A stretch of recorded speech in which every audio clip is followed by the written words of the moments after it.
You know the expression, been there, got the t-shirt? Well, in this case, literally. Because in 2015, my son and I climbed Ben Nevis all the way to the top of Britain's highest mountain. And so, this is the t-shirt. 11 years later, I'm wearing it again for a slightly easier way of experiencing Ben Nevis in a glass. And if 11 years ago I would have known I'd be wearing it again today, I would have bought a slightly bigger size.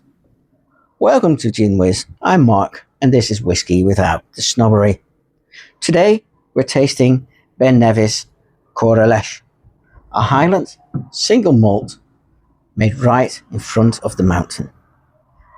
And this one has a little more personal meaning for me than most bottles, because once you've actually stood up there, the name on this bottle stops being just another Scottish place name.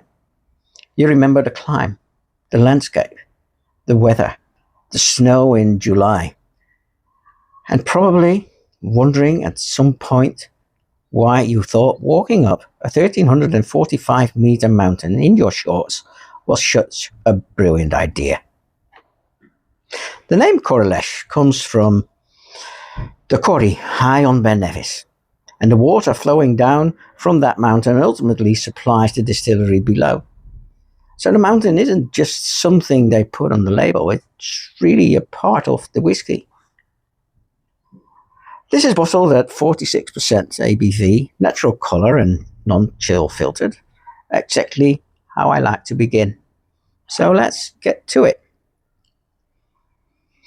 I get a honey and a vanilla, a toffee,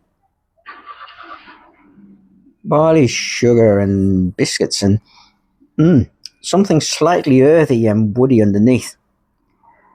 It smells like malt, like whiskey, rather than just the barrel it happened to sleep in. So how does it taste? First the fruit appears. Pear first. Apricots. Creamy vanilla. Underneath some barley, sweetness, and a little oaky spice. This isn't a sherry bomb. It's not a peat monster. It isn't trying to taste like chocolate cake. It's actually quite straightforward. Fruit, malt, wood. And sometimes that's exactly what I want from a whiskey. You get a chance to taste the distillery rather than somebody's elaborate cask program. Now when I swallow it, it's creamy at first. Then the sweetness slowly fades. The oak becomes a little drier and spicier. The finish isn't enormous, but there's a slightly oily, rustic quality that keeps bringing you back to the glass. And somehow, having actually climbed Ben Nevis, that suits it. It doesn't feel polished. It's a little rugged, a little uncomplicated, very Highland. Actually, Ben Nevis has followed me home in another way too. My white shepherd is called Nevis. Let's go. Come. Named after the mountain. Or was it the whiskey? Always trouble. Because shouting, "Brook laddie, come here," through a Dutch forest would probably make people think I'd finally lost it. Nevis works considerably better. So, where would I choose the Coire? Probably not when I want the biggest, darkest, or most dramatic whiskey on the shelf.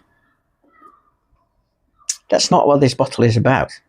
For me, it's a simple but beautiful Highland malt connected to a place I actually know.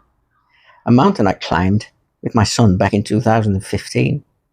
A mountain and whiskey I liked enough to name my dog after. And apparently, a mountain whose t-shirt I still own 11 years later. Been there, got the t-shirt. And now I've tasted it again, too. I'm Mark. This is Gin Whiz Taste Whiskey. No scores, just the whiskey, the story, and whether I'd pour myself another. This one? Oh, absolutely. Slanger.